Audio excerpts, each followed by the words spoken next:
മർക്കട സഖാഫത്ത് സുന്നിയുടെ മുദർരിസായ അബ്ദുൽ അസീസ് സഖാഫി ഉണ്ടല്ലോ, അവിടുന്ന് പന്നിയങ്കര മുഖാമുഖത്തിൽ വെച്ച് ബദർ യുദ്ധം എന്തിനാണെന്ന് അദ്ദേഹം പറയുന്നുണ്ട്. അത് നമുക്ക് ശാപ്പാടടിക്കാനാ, അത് നമുക്ക് ബദർമാല പാടാനാ, അത് നമുക്ക് ബദർ മൗലിദ് ചൊല്ലാനാണ്. അതല്ലാതെ അള്ളാഹുവിന് ബദർ യുദ്ധം വിജയിപ്പിക്കാൻ സഹാബികളുടെ ആവശ്യമില്ലല്ലോ. ബദർ യുദ്ധം നടന്നത് എന്തിനാണെന്ന് അബ്ദുൽ അസീസ് സഖാഫി തന്നെ ദുർവ്യാഖ്യാനത്തിന്റെ വഴികേടിന്റെ നാവ് കൊണ്ട് തന്നെ നിങ്ങൾ കേട്ടോ. യുദ്ധത്തിൽ കൊല്ലപ്പെട്ട സഹാബിമാരൊക്കെ ഷഹീദ് എന്നല്ലേ നമ്മൾ പറയും? അതെ അല്ലേ? ആണ്. അപ്പൊ അള്ളാഹ് പറഞ്ഞേക്കണം കുറെ ഷഹീദന്മാരുണ്ടായാലല്ലേ സുന്നിയക്ക് ബദർ മൗലൂദൊക്കെ കഴിക്കാൻ പറ്റുള്ളൂ.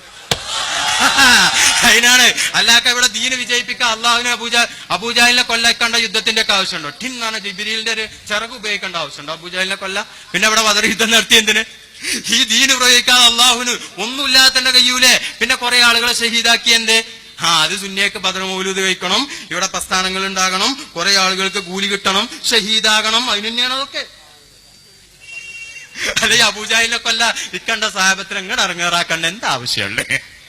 പറച്ചോടിപ്പോ എന്തായാലും കഴിയുന്നില്ല. ഇപ്പൊ നമുക്ക് കണ്ടുകൂട്ടൊക്കെ അഭിപ്രായ വ്യത്യാസമല്ല. അള്ള കൊടുത്ത ബുദ്ധി കൊണ്ട് ഒന്ന് ചിന്തിക്കാൻ തയ്യാറായിരുന്നെങ്കിൽ, അള്ള കൊടുത്ത ബുദ്ധി കൊണ്ട് ദീനിനെ ഒന്ന് പഠിക്കാൻ തയ്യാറായിരുന്നെങ്കിൽ ഈ വക പൊട്ടത്തരം പുലമ്പുമോ ഈ നാവ് കൊണ്ട്? സഹോദരന്മാരെ, ആലോചിക്കും നിങ്ങള്, ചിന്തിക്കും നിങ്ങള്.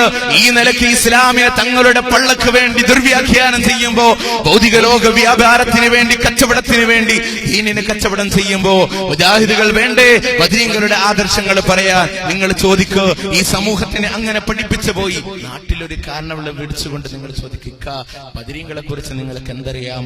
അദ്ദേഹം പറയും, നോമ്പ് 17 ബദരീങ്ങളുടെ ആണ്ടാണ്, അന്ന് ബദർ മൗലിദൊക്കെ ചെല്ലണം, നല്ലൊരു ചീരണി ഉണ്ടാക്കണം. ബദർ മൗലിദൊക്കെ ഞങ്ങൾ കാണാതെ പഠിച്ചിട്ടുണ്ട്.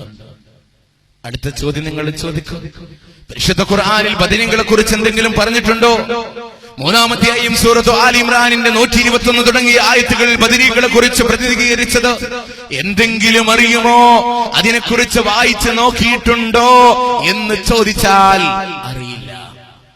വെറും ബദരീങ്ങളുടെ ഒരു 313 എന്ന് പറയുന്ന നമ്പർ കിട്ടിയിട്ടുണ്ട് കച്ചവടത്തിന് വേണ്ടിയിട്ട്. ഈ 313 എന്ന നമ്പർ ഞാൻ വെറുതെ പറയില്ല. ഇവിടെ നടക്കുന്ന പ്രസംഗത്തിന് പകരം ഒരു പാതിരാവാദ നടക്കുകയാണ്. നിങ്ങൾ സങ്കല്പിച്ചോ, ഈ 1.5-2 രൂപ വിലയുള്ള കോഴിമുട്ടുണ്ടല്ലോ, പണ്ടൊക്കെ മുജാഹിദിന്റെ സ്റ്റേജിൽ കയറിഞ്ഞിരുന്ന സംഭവം ഇന്ന് കല്ലോണ്ടെറിയുന്നത്. കാരണം കോഴിമുട്ടയ്ക്ക് 3 രൂപ വില കൂടിയിട്ടുണ്ട്. ഈ കോഴിമുട്ടയും കൊണ്ടുവന്നിട്ട് മുസ്ലിയാര് വെച്ചേക്ക 3 രൂപ, 5, 10, 100, 150, 200, 250, 300. ഏതെങ്കിലും ഒരു സാധു സദസ്സിന്റെ ഒരു മൂലയിൽ നിന്നൊരു 313 അങ്ങ് വിളിച്ചു പോയാൽ ഉടനെ തന്നെ വേദിന്ന് ഇലാഹി സല്ലിമിൽ ഉമ്മാ മിനൽ ആഫാതി വന്നിഖ്മാ വമിൻ ഹമ്മി വമിൻ ഉമ്മാ ബിഅഹ്ലിൽ ബദീരി യാ അല്ലാഹ്. ബദരീങ്ങളുടെ നമ്പറാണ് കേട്ടോ. ഇത് വിളിച്ചെടുത്ത സഹോദരൻ നീ ശിഫ നൽകണേ നാദാ എന്നിങ്ങനെ കച്ചവടം ചെയ്തു പോകുമ്പോ എന്റെ സഹോദര ഞാൻ ചോദിക്കട്ടെ, 313 ഏറ്റവും നല്ല നമ്പറെങ്കിൽ എന്തിനാ അതിന്റെ മുകളിലേക്ക് വിളിക്കാൻ തയ്യാറാകുന്നത്? കിട്ടാവുന്നിടത്തോളം വില വിളിക്കണ്ടല്ലോ.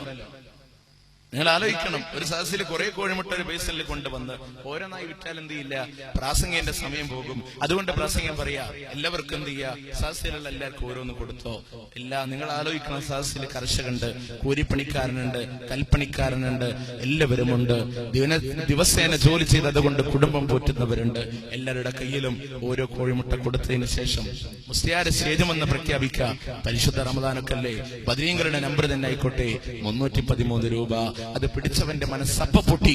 കാരണം അവൻ ജോലി ചെയ്ത ഈ പണം ഈ നിലക്ക് ചൂഷണം ചെയ്യപ്പെടുമ്പോ എന്റെ സഹോദരന്മാരെ, നാളെ റബ്ബിന്റെ കോടതിയിൽ ചോദ്യം ചെയ്യില്ലേ?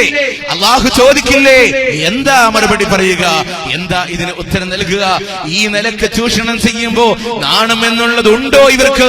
ഈ പാവപ്പെട്ടവന്മാരെ ഇങ്ങനെ ചൂഷണം ചെയ്യാൻ എന്റെ സഹോദര വഞ്ചിതനായി പോകണ്ട എന്ന് മാത്രമാണ് ഞങ്ങൾക്ക് പറയാനുള്ളത്. ബദരീങ്ങൾ ഒരു കച്ചവടച്ചരക്കോ ഈ നിലക്ക് കച്ചവടം ചെയ്യാനല്ലാതെ എന്തേ ബദരീങ്ങളെ കുറിച്ച്, അവരുടെ തൗഹീദിനെ കുറിച്ച് അറിയുമോ? അതുപോലെ തന്നെ അപ്പുറത്തെ മൗലിദ് ഖുത്ബിയ്യത്ത് മുഹിയുദ്ദീൻ ഷെയ്ഖിനെ കുറിച്ച് പറയുമ്പോ ഇവിടെ മുഹിയുദ്ദീൻ ഷെയ്ഖിനോട് തേടല. സ്വതവേ തന്നെ ഏറ്റവും കൂടുതൽ ബലിയാടാക്കപ്പെടുന്ന വ്യക്തിയാണ് മുഹിയുദ്ദീൻ ഷേഖ് എന്ന് നമുക്ക് പഠിച്ചറിയാം. നിങ്ങളെ സാധിച്ച് ഏറ്റവും കൂടുതൽ വിളിക്കപ്പെടുന്ന വ്യക്തി ആരാ? ഏറ്റവും കൂടുതൽ വിളിക്കപ്പെടുന്ന വ്യക്തി ആരാ? മുഹിയുദ്ദീൻ ഷേഖ് ആയിരിക്കും. അവിടെയാണ് ഷിയ സ്വാധീനങ്ങളുടെ, ജൂതന്മാരുടെ കളികളുടെ അവസ്ഥ നമ്മൾ കാണുക.